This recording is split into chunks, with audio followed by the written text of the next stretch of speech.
Hello, everyone. I'm Adrian Sanabria, host of the Enterprise Security Weekly podcast, and I'm here to host another installment of SE Media's InFocus.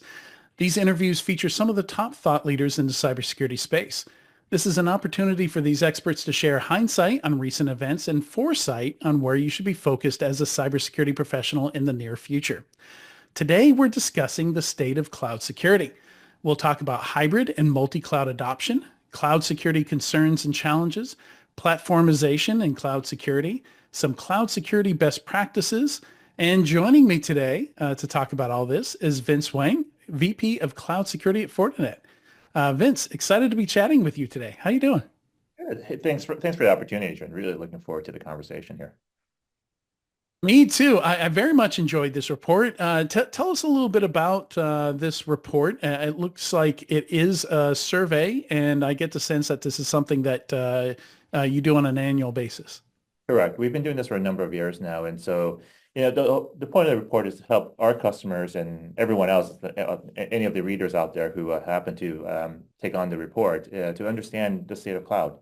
For many, you hear cloud as being an adopted practice. Everyone is doing cloud these days, but it's always surprising when you talk to actual people doing cloud how lost they are in terms of what's going on, what are the latest trends, what are the biggest challenges. Yet everyone is living through the same challenges today. So, point is, this is something that helps them kind of wrap their heads around it. Hopefully, give them some insight and nuggets to adjust their strategies to make sense of the cloud world and to do something about it that's actionable. And I remember 10 years ago, over 10 years ago, I became an industry analyst, and the firm I worked for talked a lot about cloud. We had a whole event just on cloud.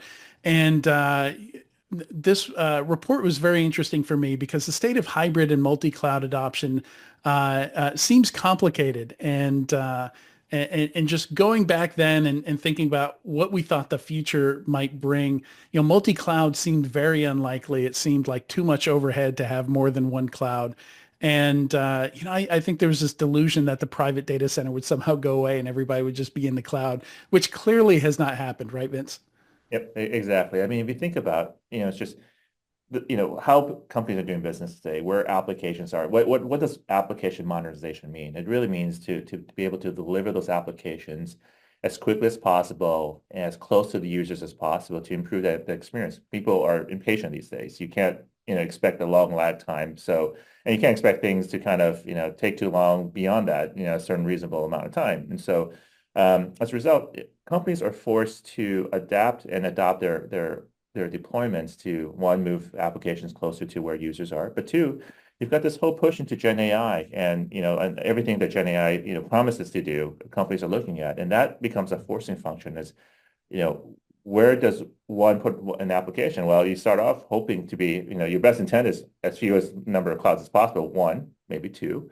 Maybe you have some hybrid cloud because you're in migration, you're doing a migration, but then in reality, companies are like, I think there's probably 78% of organizations out there are on, multiple clouds, like two or more clouds, and some as much as three. And I've talked to some analysts out there that actually indicate their customers, their clients, are deployed on as much as five. And that gets pretty ridiculous really fast.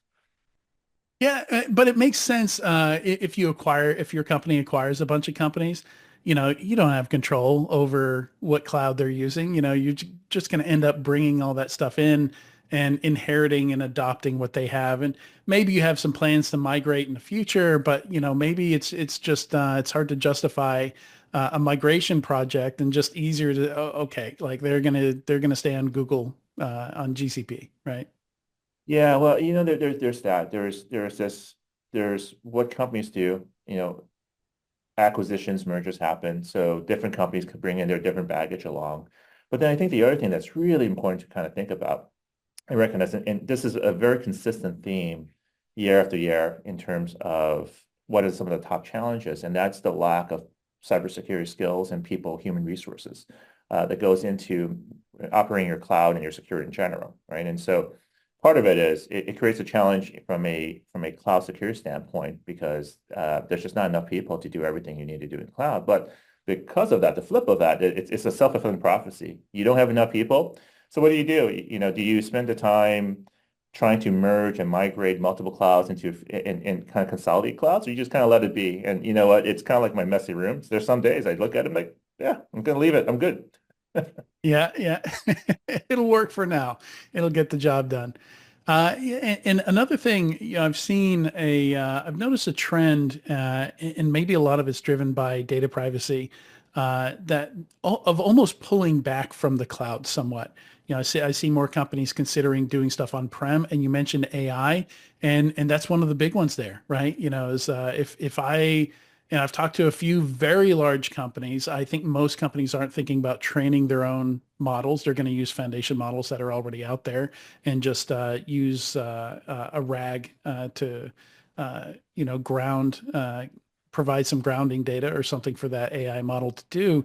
But even those using a RAG, I see them preferring to almost have it on-prem in a lot of cases. Whereas some, yeah, AWS Bedrock, we're already doing everything in Bedrock. Makes sense to just use AWS's option. Yeah, I think what it is the way to look at it, Adrian, is companies are starting to deploy applications where it makes the most sense. So long gone are days, if you rewind a couple of years ago, the idea of what does application modernization look like? It's cloud migration. You think of cloud Yeah. as being a very unidirectional thing. You move it on cloud and it's one and done.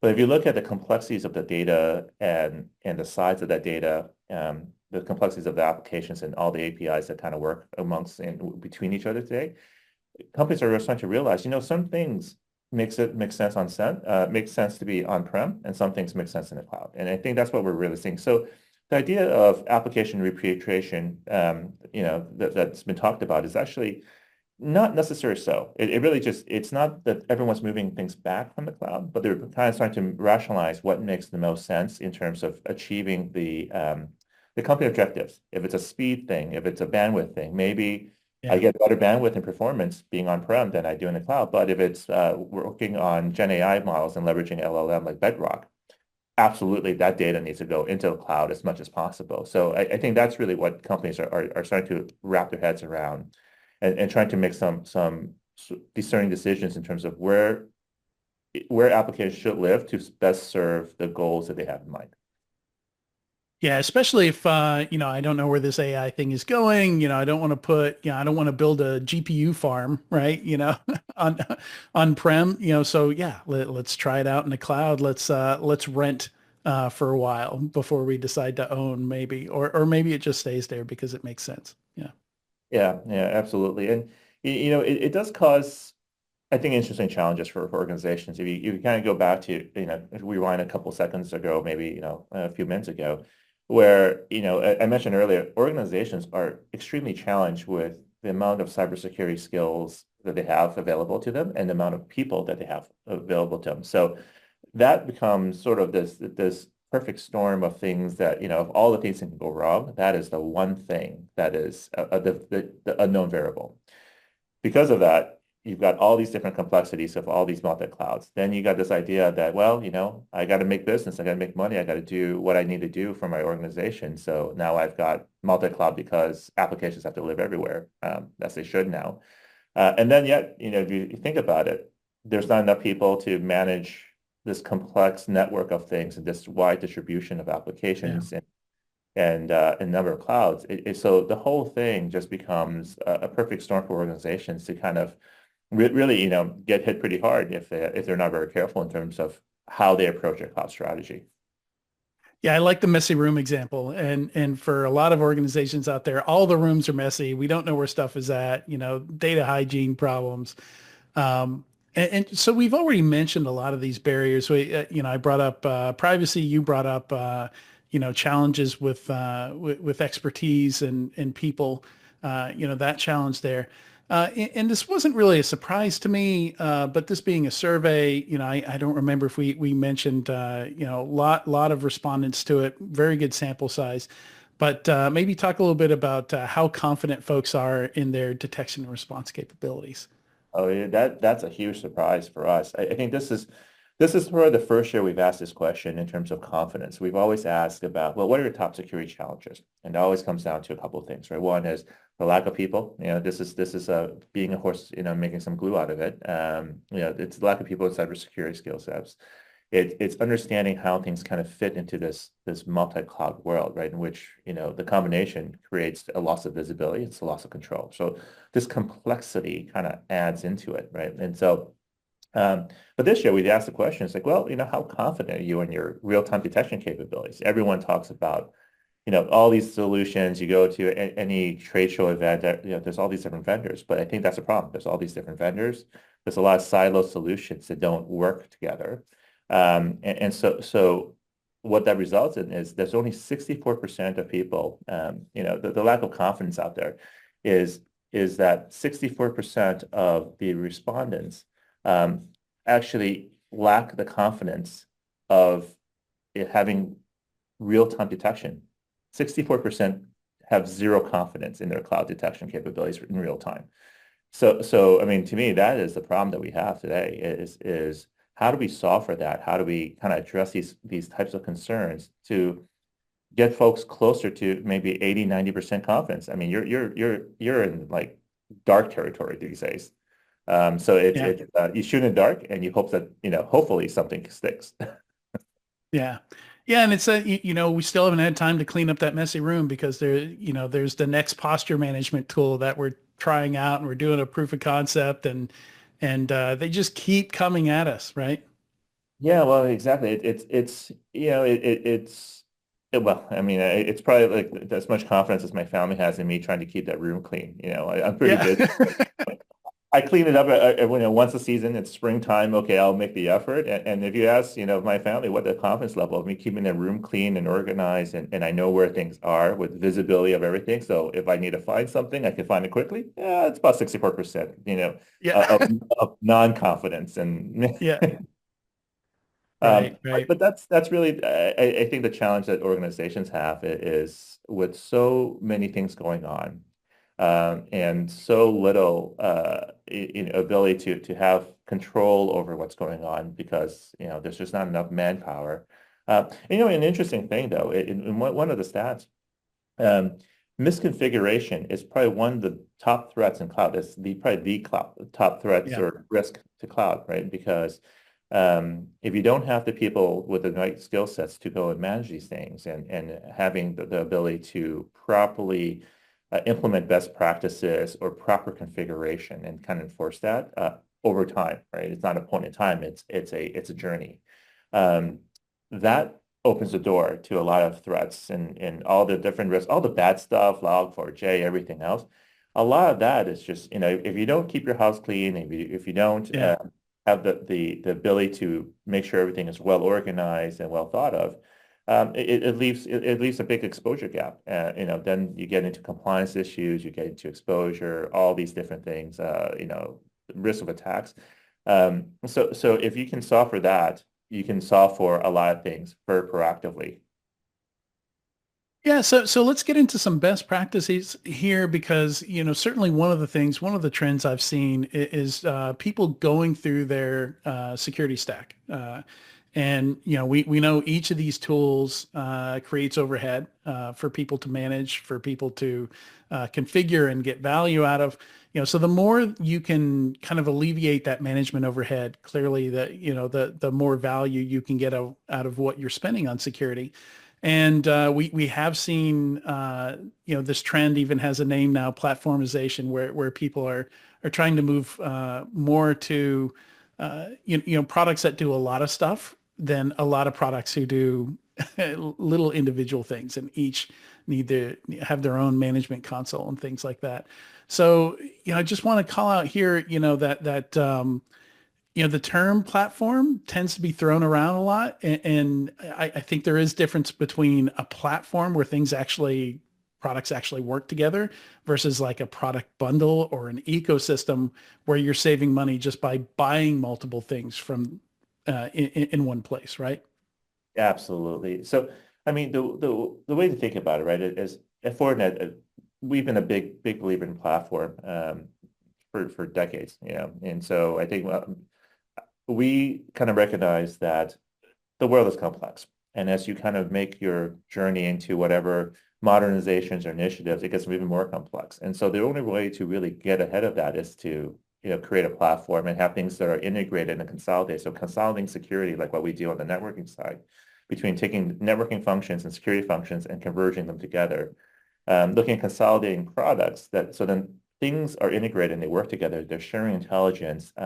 But the one thing though, Adrian, it's also not just about creating that monolithic block of things, right? And no one wants this to kind of vendor lock in, but it's also being able to have a Mhm. platform that works with an ecosystem of other solutions, and not just loose coupling, but things that actually feeding in and being able to take actions and being able to have a very broad ecosystem. Like for example, at Fortinet, our fabric ecosystem is over 500 plus technology partners that we work Yeah. very integrally with. So I think that's one thing is platforms makes a lot of sense. Platforms solve for a lot of the resource constraints, the cybersecurity skills gap that we talked about, because it helps people have a single point of view. A single pane of glass is, some people don't like that term, but it is a single pane of glass. Now, the difference is you need to have that single pane of glass that's actually, one, actionable. Two, you have to also recognize that that one pane of glass is not necessarily right for everyone. You can't have a big, ginormous, thing, but it's actually a platform that can be compartmentalized into sub use cases. So, it's not one platform, but maybe it's multiple platforms that work together into a greater ecosystem of things. So I think that's the most important thing, because that creates the ability to automate things. It creates a lot of visibility, a lot of centralized things. So it lowers the burden on organizations trying to manage their cloud because things are visible. But I think the other thing that people also don't really think about, the advantage of platformization of certain things is you're making sure that everyone is speaking the same language across the organization. Think about it, Mhm. multi-cloud. I have AWS, I have Azure, I've got Google, Oracle, I have my own private cloud, I've got other clouds, other private clouds. Technologies don't all work the same. What I do from a cloud native services is different. How I might implement my security controls can be different. And so if you are a power of one or five, and you've got five different clouds, and you've got multiple thousands of applications and APIs to manage, and on top of all this, you've got different cloud native services you're running on each cloud, there's no wonder that there's a lack of confidence, Yeah. 64% worth of lack of confidence in having real-time security. Now, if you then say, well, if I platform things out, I have a single point of view like we do at Fortinet, and everything is translated into one common language. So you don't have to learn, different dialects. All you need to know is one language that everyone understands. An alert means the same here, on premise as it does in the cloud. Then it becomes easy, right? And so once you do that, then cloud becomes a much more, simplified, more manageable thing for organizations out there. And that gives them the ability to automate their detections, protect their data flows, as well as, looking at unified threat detection that makes cloud make sense. And ultimately, it makes sure it protects the investment and helps organizations make better, smarter, informed decisions on both their strategy as well as, their overall investment in terms of what they're putting their money into in cloud. Because, cloud is expensive, and it doesn't have to be as expensive as it is today. Right. And one other best practice before we wrap up here that I want to call out is I love that this report calls out training your internal folks that you already have. I see so many companies complaining that they can't hire the people they want, but then they don't spend their training budgets. Like there's a training budget every year. It's the first thing to go. The people never get to use it. There's this mentality of, well, but if I train my employees, won't they leave and go work for someone else? And what we're left with is still this skills gap, right? Like create that pipeline and invest in your employees, and maybe things won't be as hard, and you won't need to hire as many people, right? Absolutely. I mean, I think that's probably one of the things that every organization needs to think about. The two, right? One is consider your platform, and that'll help inform your overall cloud strategy. Invest in your people, because that's going to give you the ability to get to number one and really be good at it.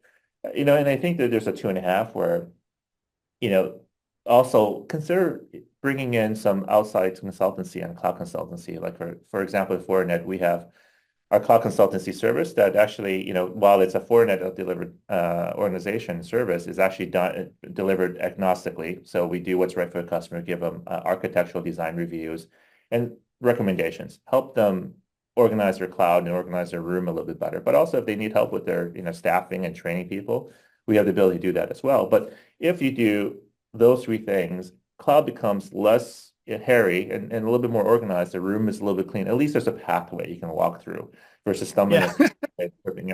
on the latest fire truck that's in your path, right? But yeah, no, that's exactly spot on, Adrian. It's make sure never forget your people and forget adding the resourcing that you need for those out there who are listening and think about your cloud strategy, because that's going to pay it forward in your organization a lot more than you would realize it today. Absolutely. And there's a lot more in the report. I recommend people go check it out. We'll throw the link up on the screen. And with that, we've been talking with Vince Hwang from Fortinet. Thank you for being with me today, Vince. Thanks, Adrian. It's been a pleasure. And keep those rooms clean.